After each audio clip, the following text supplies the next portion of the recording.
would often get these compliments when they're like, "Oh my God, like you're so skillful. Like, dude, these are really good. Do you do comic books?" I don't know if it's just because they're kind of like hyping me up. Like there have been so many moments after the events or like after completing a commission for somebody. I'm just like, yeah, like I am good at what I do. Like I can do this. Like, why all this anxiety and stress once I pick up my pencil? What is up, everyone? Welcome back to another solo edition of the Rated G podcast. I am your host, the one and only G. Terado. You are new here. Welcome to the show. Here on the podcast, I like to have a sit down and share news and discussions pertaining to art and creativity. And I often like to feature local artists, makers, and other creative entrepreneurs to help promote their brand. And while doing so, we engage in long-form conversation. So if you enjoy this content and you want to support the podcast, please do so by hitting that follow and subscribe button. And ring the notification bell. That way you can keep up with all the current uploads, especially if you're watching on YouTube. I post other content besides the podcast. I like to post, work in progress videos on art projects I'm working on, sometimes some art event vlogs, so whenever I'm doing events here in RVA, I like to just show what goes down in the whole process of, getting ready for the show and just the whole thing. So, yeah. And, it would really help out if you leave a comment of your favorable moments, or perhaps if you have any questions, comments, or anything like that. Yeah, just leave them in the comment section below. That will definitely help out the algorithm and also give me some feedback. And for everyone else who is tuning back in, welcome back to the show, and thank you for your continued support. And also, one last thing, be sure to check out the show descriptions if you want to check me out on Instagram and Facebook. I also have an online shop, so if you want to check out the available artwork for sale. And so this is another solo one. I just thought usually I'll wait till I've had like a handful of guests on, and then I'll do a solo sit down and sort of recap and reflect on on those recordings, those sessions. But I don't know, there's so much going on in my head right now that I just figured, hey, let me just bang this one out. Yeah. And you know what? Real quick before I actually really officially start the podcast and what I've got in store for you, I do want to say I'm bringing back the timestamps so that because these episodes, they're lengthy. Sometimes they're like up to 2 hours, 3 hours long, depending who I have on. And I can see how that can be discouraging for people to tune in. So, just know that the timestamps are back. So if you just want to hear any specific topic, you could just go into the descriptions and, just tap on that timestamp, or just, use the what do you call it? Just go to whatever spot you want to go. Because I know that on the audio apps, not all of them, you can't just tap on the time stamp and it'll take you right there. You might have to just drag the marker along. But anyway, so yeah, now you know. So yeah, I wanted to kind of just reflect on this past weekend, mainly because this has been sort of an ongoing, I don't want to say struggle, but it's definitely been kind of difficult. I don't even know how to articulate it. Like my wife and I had a very social social weekend. Like we actually went out and just we went out, had brunch with some friends, some new friends, I should say, really. Um, and yeah, it was just I don't know. I still feel like a tourist here in Richmond. We've been living here for about 3 years now, and I still feel like an outsider. And I've been trying to, I've been featuring local artists on the podcast, and it's great to get to know the art community. That's something that's been an ongoing discussion on the podcast as of late. The art community, because I praise the art community here in Richmond. That everyone loves supporting artists and makers, and and that's awesome. I mean, it's one of the essential reasons why we moved down here. But like you know, besides my in-laws, like I don't really have any, I don't have any like solid friends, and I'm trying to, I've talked about this plenty of times, building, a core of friends, that I can, just hang out with and shoot the shit, of course, but also to, look up to and you know stay inspired and motivated. And it's been difficult. It's been very difficult. And I know I'm not trying to, play the victim here, because I know I'd be like whining and bitching about it. But I know there are things about my personality that probably, I mean, I will actually admit has pushed some people away. And that's fine. I've sort of made peace with that. Um, and yeah, so after this weekend, I was just, I still feel like kind of, hyped up, just because it was just such a good feeling. Like I guess I'm still on like that. I don't know if it's like a dopamine rush or what, but yeah, it was just such a fun weekend. And I should say the people that we got to hang out with were recent guests on the podcast, and I'm talking about Dara and Kara Carrasco, because I'm like, who's Aubrey Richards? No, Because I'm like, I know you're Dara and not I know Kara, but admitting it. who's Aubrey? Oh my gosh, that's We so get this funny. question all the time. It is a family name in my family. I met them at the end of last year at one of the holiday artisan markets, and oh, they just seem such cool, chill people. So I just tried to, then I had them on the podcast. We got to know each other more. And I don't know, they were just such a great vibe that I was like thinking to myself, I really would love to like build a bond with these people, and more importantly, a friendship. Um, which we've, again, like we agreed on that on the podcast. We were like, yeah, like we're totally down to hang out and whatnot, go out for a meal or something. So yeah, this past weekend, there was I mean, Saturday is always it's market day. So there's always multiple markets going on.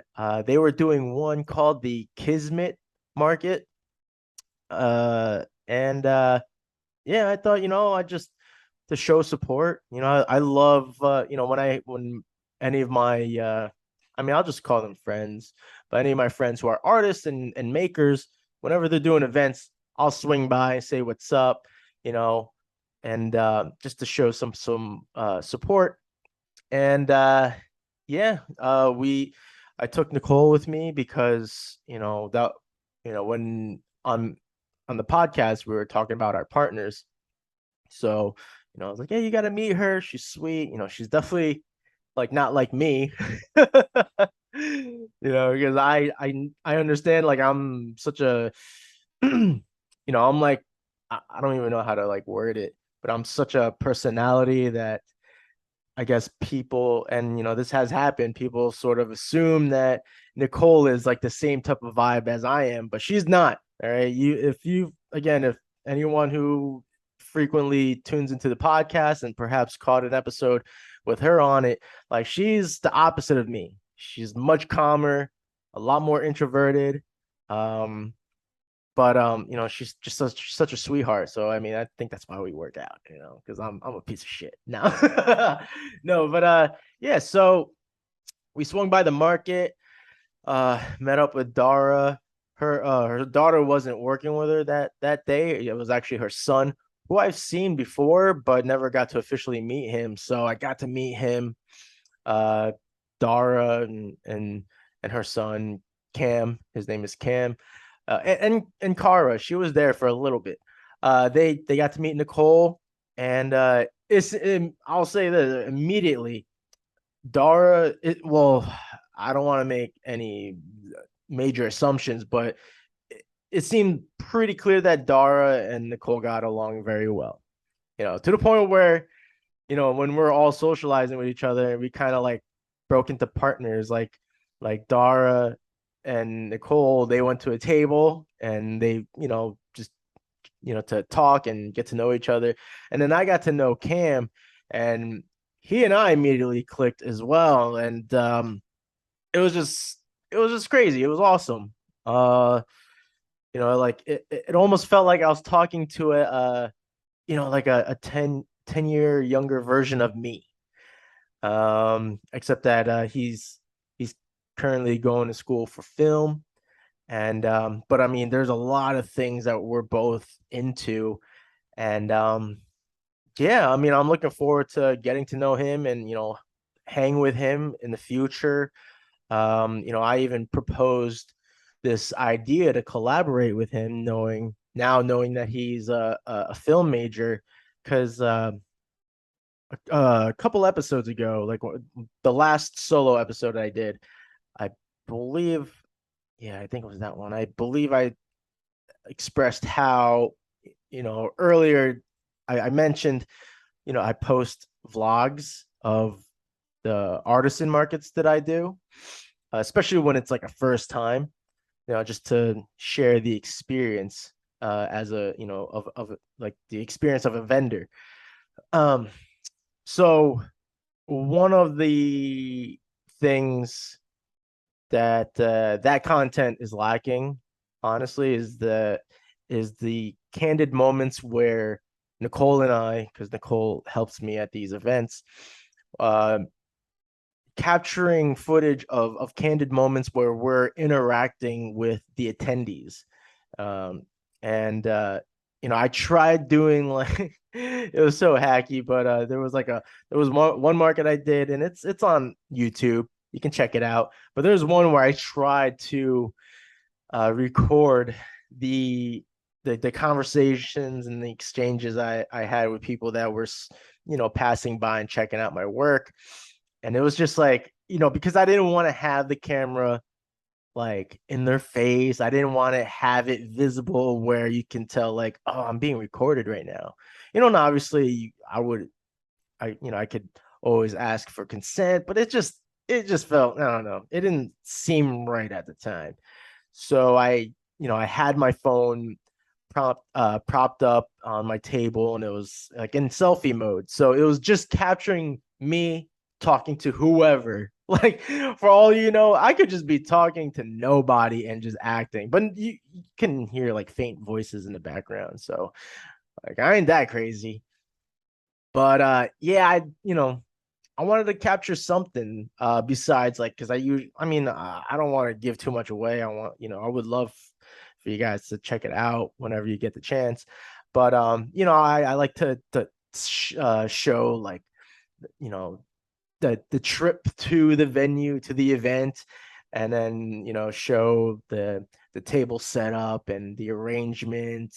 And then I try to, before it gets too crazy, I'll go around and capture some footage of all the other vendors that are there, and then say a couple things here and there when there's like slow moments, and I'll just kind of like, be like, yeah, we're doing good so far, blah blah blah, right? But anyway, yeah, I proposed the idea to collaborate with Cam, to see if he would help me out, because I've been wanting to, hire somebody, or collaborate with somebody that can help capture those candid moments at events. And I would, I don't have like a fixed income, like what I'm doing here right now, plus the artwork. Like that's how I make my money. Well, I don't make money from the podcast, at least not yet. Hopefully one day. um, but yeah, well, yeah. So of course, I want to accommodate, and is that the right word? Not accommodate, but I wanted to. See, I'm bad at words. My key phrase here. I wanted to, be able to pay them for their help, pay for their gas somehow, reimburse them the gas money, um, buy them food if I can't, like, just or just give them a percentage of the overall earnings from the event. Like, of course, like I would try to you know repay them. um so we'll see, fingers crossed. I don't want to jump too far ahead and assume like this is all gonna work out, but it's definitely in the air. He seemed cool about it. And yeah, that's all I gotta say about that. But kind of like going back to socializing, it was a really fun, I mean, just that day was really fun. And then actually the following morning, we Dara, Cara, Nicole, and I, we actually had plans. We had pre-planned to a brunch. So yeah, we got together Sunday morning for brunch at this restaurant called Helen's. And I've never been there. Nicole and I haven't been there before. But I gotta say, holy shit, the best uh eggs Benedict I've ever had since New Zealand. Because 4 years ago when we went to New Zealand for our honeymoon, that's all I fucking ate for breakfast were eggs Benedict.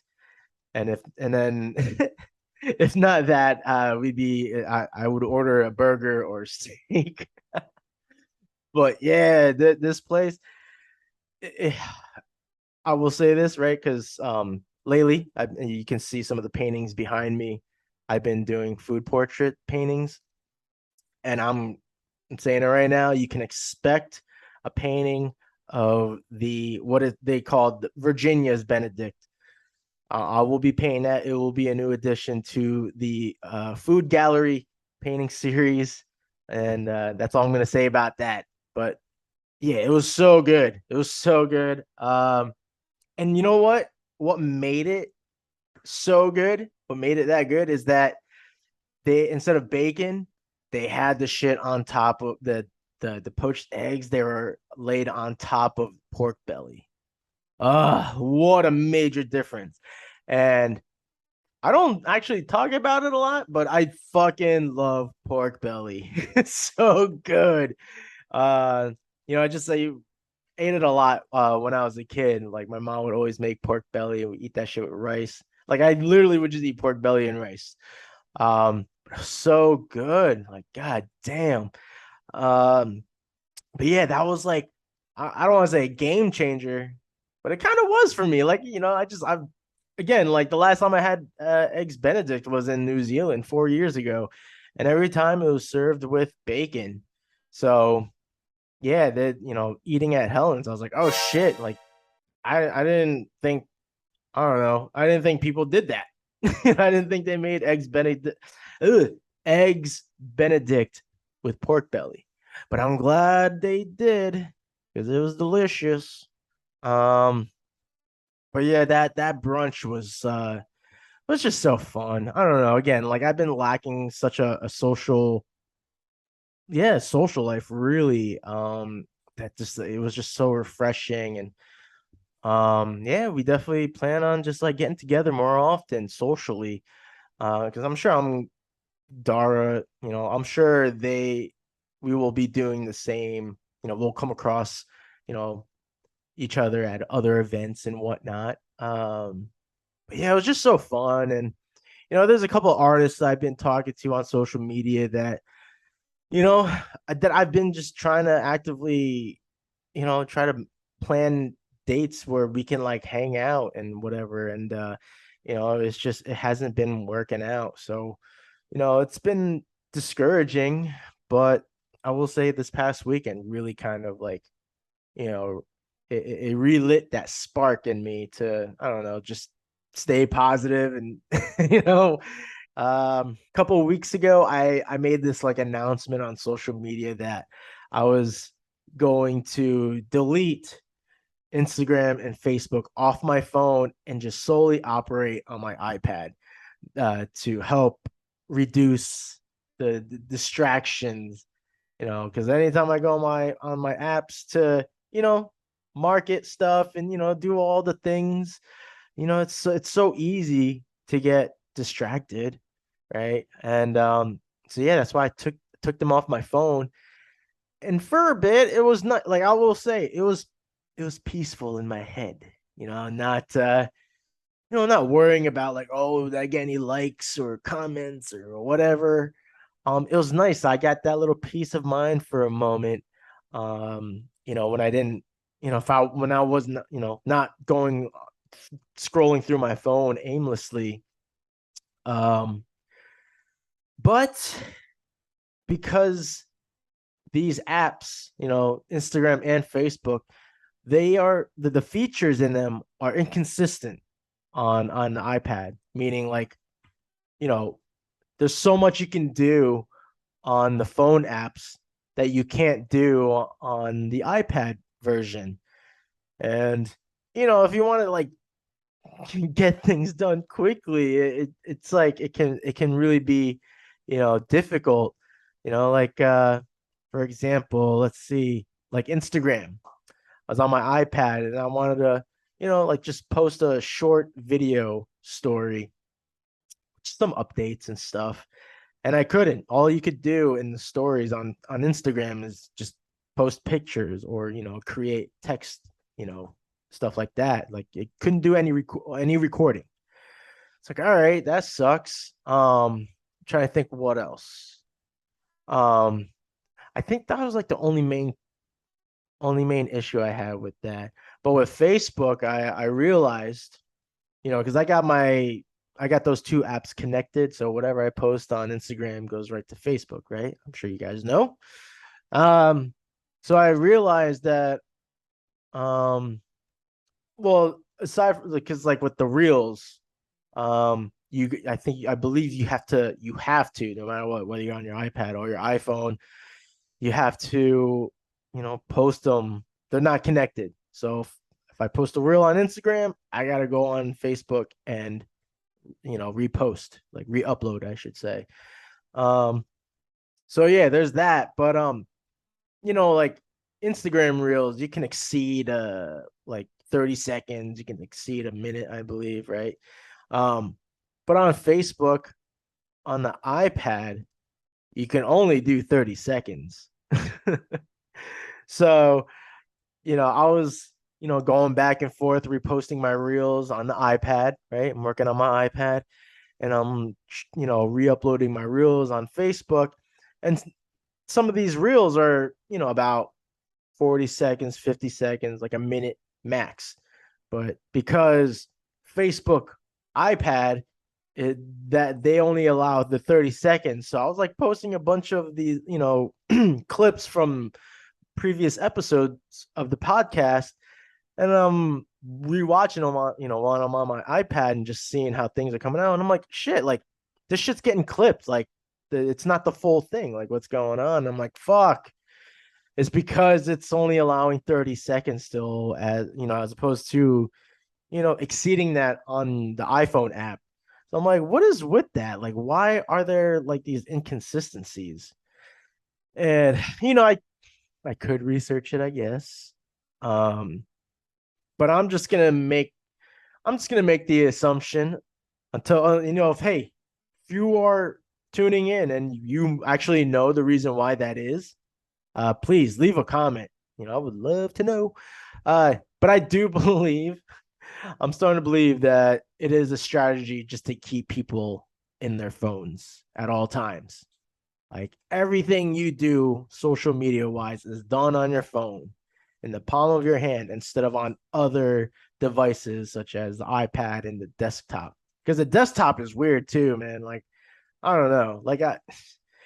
Anyway, So that's what I've that's what I that was one of the things that I've been up to. Like it's just kind of like I don't know, try to be as efficient with my business without all the distraction, right? I think that's the story for all of us, the story of our lives. Just to try to fight that distraction. Um, but yeah, unfortunately, I caved in. I just ended up re-downloading the apps on my phone, and now I just realized I probably have to go in the settings to fix it. But now I realize that on my Instagram, because I do have a personal account where I just basically I just post stuff about my cats and like workouts and stuff. Um, but now on my phone, my like those Instagram accounts aren't connected, like uh you know usually you can just switch from those accounts in the app from your business or art page to your personal account. Um but yeah, I can't do that now on my phone on Instagram. So uh I tried seeing if I could fix that in the settings, but maybe I missed something or didn't go to the right place. But anywho, like I complained about it, on Facebook about like the inconsistencies with the features, but you know, I don't know. It's like it's just such a first world problem to complain about. I'm just like, I know this is just bullshit to complain about, but this is what's going on. It's annoying. But yeah, that's about it. Yeah, that's all I gotta say. I tried to fight the system, but I failed. But at least I tried. Um, what else? Okay, something else that's been going on lately is that I've been feeling real nostalgic and have like this huge interest on playing retro video games from the original Nintendo and Super Nintendo and Sega. Like I'm talking all like those 16-bit games. And yeah, I feel like I'm just trying to relive my childhood or kind of gain, how should I say it? Like cuz like growing up, right? I'm the youngest sibling out of all four of us, right? I'm the youngest. So I never actually owned my own Nintendo or Super Nintendo or Sega. Like the first console I got, and I got it for Christmas. Like I didn't even get it myself. It was a Christmas gift. But my first console was an N64. And they had some cool games, but I really missed out on like the 16-bit stuff. Like so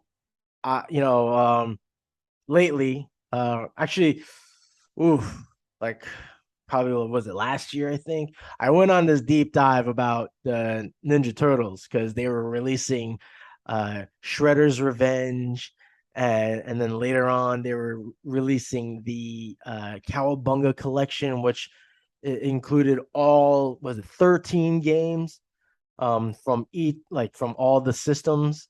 So yeah, I was like, fuck, I never really got to like, you know, I never really got to play it as much as I wanted to, let alone like beat the games. Like I wanted to try to beat these games now. And so I've been like on and off playing the Cowabunga collection. And I'm gonna say this, it's still fun. Like I'm still finding a lot of fun out of it. I know games are like super advanced. They're pretty much movies at this point. So I just wanted to go back and just go back to nostalgia and play these old games. And I was so happy with myself when I beat which one? I think it was is it Turtles in Time? I beat one of the Super Nintendo games. I think it was Turtles in Time. And yeah, I was just beating the later games, and then I tried going back to the original, like the original Ninja Turtles game. Um, and they're fucking hard. Actually, all of these games are hard. All right. And yeah, like my one of my biggest fears, like I would always push back on like getting a new game. I would always push back that with that, just like I don't have time, right? I don't have the time to invest on these crazy games. But I can safely say that is not the case with the retro games, probably because of the difficulty I'm having with them. And yeah, I don't know, like, and probably because these games are super old. So maybe my perhaps my attention span is also shortened. um but I can only play these games for like maybe 20 minutes, 30 minutes max at a time. Also, I'm trying to be mindful. Like, after work, when Nicole comes home, that's I switch that from artist, businessman. Sounds silly, but from full-time artist to now house husband. So when she comes home, I make that switch, start dinner, and try to have our quality time. But yeah, so I definitely don't have to worry about being addicted to these games. Although there is still some sort of an maybe not an addiction, but there's like is it impulsion or impulsiveness, where like I've discovered now that there are other cool ass game collections on the Xbox One, because I was going through their store and I discovered that they got this they have like these beat 'em up side scroller game collections. I'm talking like Streets of Rage and is it Fatal Fury? I think that's a fighting game. Like just like whatever beat 'em up side scrolling game you can think of, like that was part of the package. And there's like multiple of these like collections, like um but they got stuff like that. They got the Sonic collection. They had the Mega Man collection. There was two collections. I think it's like from like the first original ones, and then they have like another collection from like Mega Man X to 11 or something like that. Um, and then there's and I saw some Disney ones, because again, right, I never got to play these games, but I used to always see my friends that had them. Um, but I came across this one Disney Afternoon Collection, which only had 4 games, and it was super cheap. It was like on sale for like like $4 pretty much. So I was like, all right, I can spare $4. um, so yeah, this Disney Afternoon Collection includes the DuckTales game 1 and 2, Darkwing Duck, which I didn't even know. I didn't know that they had a game back then, and a Chippendale game. And so far, I've only tried to play the Darkwing Duck game, which again, that one's kind of challenging. And I think it's all because we just you look at where we are now with video games. I just think that the controls, and like the timing and with the graphics, like it's just we're so used to things happening like in time, like in real time, where you play these retro games and you can feel it in the controls. There's like like a very slight delay in the actions when you're trying to like control your character. So that's probably throwing me off. Like you would try to like jump, like if you jump, you're trying to like jump across these platforms and not fall in the ditch, right? Like in Mario and any side-scrolling game, you try to avoid those like ditches so you don't die. Like if I jump in a weird way and I want to like go back, like there's like a delay where nope, you just need to fall right down. Like the controls aren't like immediate, aren't as immediate. But anyway, that's what I've been going through. uh, but still, I don't know. Again, it's just nostalgia, and that's that part of the childhood that I feel I've missed out on, and I'm trying to regain it now by playing these games and sucking at them. It's still fun though. What else? All right, we're a little under an hour. So before I wrap this up, there is actually something else I want to address. Because I've been thinking about it so much since my episode with Carrie Yan. Carrie Yan. Sorry, I felt like I said that weird. Episode 153. All right. Um, we spoke about imposter syndrome. And I've always felt that myself. I always felt I've had it. But then I've been thinking back, like I've been reflecting on our conversation, and then I've been kind of just started digging further back, um, just on my life, and realize, like I didn't realize how bad I had it. Like I always felt the imposter syndrome, but I just never really realized how bad I had it, and just how much of my life has been affected by it. And I would say, like, I feel it's deeply rooted, or it started from elementary school, to be honest. Like, I don't know if I talked about it on the podcast, but I mean, during elementary school up until I mean, like fifth grade, maybe. Um, I was like getting honor rolls and stuff like that. Um, I don't think I ever got a high honor roll. If I did, is I don't know. I wouldn't know for what. But I remember getting honor rolls in, some of those years, and then it stopped. And I will say it definitely stopped because I started hanging out with other kids that just live different not lifestyles, but just like I was hanging out with the cool kids. Like I wanted to hang out with the cool kids, and there were certain circles that I got involved with that it like it definitely shows, or at least I can see where things started really shifting, like in regards to my grades.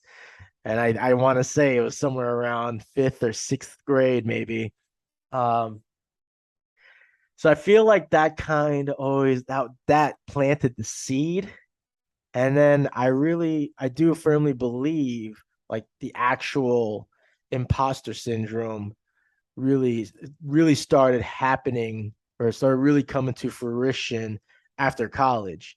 Because I've talked about it, I've shared about it. I have a degree in media arts and animation, but if I'm being honest, like I never locked in a solid, like a solid gig that involved animating. I've done some graphic design stuff. I've done I've done like some of the thing. Like I got a taste of it, but I never fully uh pursued it to the point where that's how I was making my living. Like my income was doing animation work or anything. But like I've done like these jobs here and there, you know, doing storyboards, or just designing stickers, or um creating animatics. Um but yeah, I never actually did I mean, I did one animation for an internship, and that was really fun. But again, like, it never got any further than that. And I just believe during that time period, like, I started discovering like other stuff that I'm actually into and enjoy doing. I've talked about how, like, when I started actually making money from my artwork, I was doing zombie art. And it was like kind of like during that time where I was like still trying to find an animation gig. And then I discovered how much I enjoyed creating zombie art. And I'm going to admit it's because I was heavily influenced by George A. Romero's Dead series. The um Left 4 Dead. It's if you're familiar with that game, had came out, and I was super into that. Like, really bad. Like I'm talking like playing online with friends till like 5, 6 a.m. just playing online against other people. And yeah. So I've always felt this like sort of imposter syndrome, especially like when people are like, "Oh, why don't you like try to, teach like drawing classes and stuff?" And I have very little experience because when I did teach, I used to teach drawing classes at Michael's when I was working for them, and which was perfect. It was like a perfect setup because I would do the graveyard shift. I was part of the replenishment staff, and so we would have those overnight um shifts, and then yeah, a couple times a month I would teach like a handful of kids how to draw, and that was fun, honestly. But I just felt so much pressure. Like also I have like public speaking, um like I'm afraid of public speaking, which is weird, right? Because I'm doing this podcast, but being in front of a crowd of people or a small group of people, like I get the sweats, like all that shit starts happening. Um, so I would get like super nervous about it. But yeah, I just I never really kind of like I never went all in on the teaching because I think because I've slacked so much during college. That's actually something I should have mentioned before. And actually, I mean, I talked about it a bunch of times, but in case you're new here, yeah, during college, I did just enough to be able to graduate. Um, actually, no, let me take that back because it was a trimester school, and I stayed another year. But that was because I was withdrawing from classes so I can get the my money back, and then I'd spend that shit on like a new laptop or just like for weed and shit. So, all right, so I right now it's probably starting to make sense, right? Why I would feel like an imposter. Um, but I, again, right? I stayed another year and finally graduated. But yeah, like I would always turn down my initial reaction always to turn down teaching because of knowing like how much I slacked off during school and just didn't feel qualified. Like I never felt qualified again because you know I wasn't like overachieving anything. I was like if not underachieving, achieving just enough, right? um so I just never felt qualified, and like even with my own work, like I'm again, like I'm starting to think this might be another root um factor into why I have all this anxiety. Like I've expressed so much about how like if I don't smoke any weed prior to working on my art, my hands get so sweaty, so clammy to the point where if I'm trying to sketch something, the paper gets warped because of all the sweat. And I think it's just again, I guess like maybe subconsciously I'm, you know, remembering, just like the shit I did back in college. And um I've always just felt that I should be better than what I am now. Um so yeah, I don't know, like just that conversation with Carrie regarding syndrome just really stuck with me since. And yeah, if you hear there's a train passing, so if you hear that, I apologize. I apologize if that's distracting. Um, but yeah, I think I feel confident that that's where this imposter syndrome is coming from. Just how I got through mainly, I'd say mainly how I got through college. Like just knowing some of the antics and just all the stuff that went on through those years. Yeah, I think that's why I am the way I am now.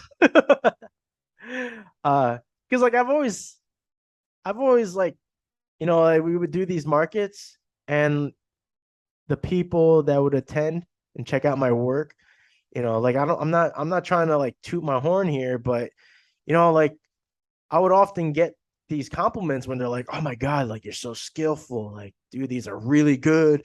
Do you do comic books? And and it kind I don't know, like I don't know if it's just because they're kind of like hyping me up so much where I'm like, yeah, like I am good.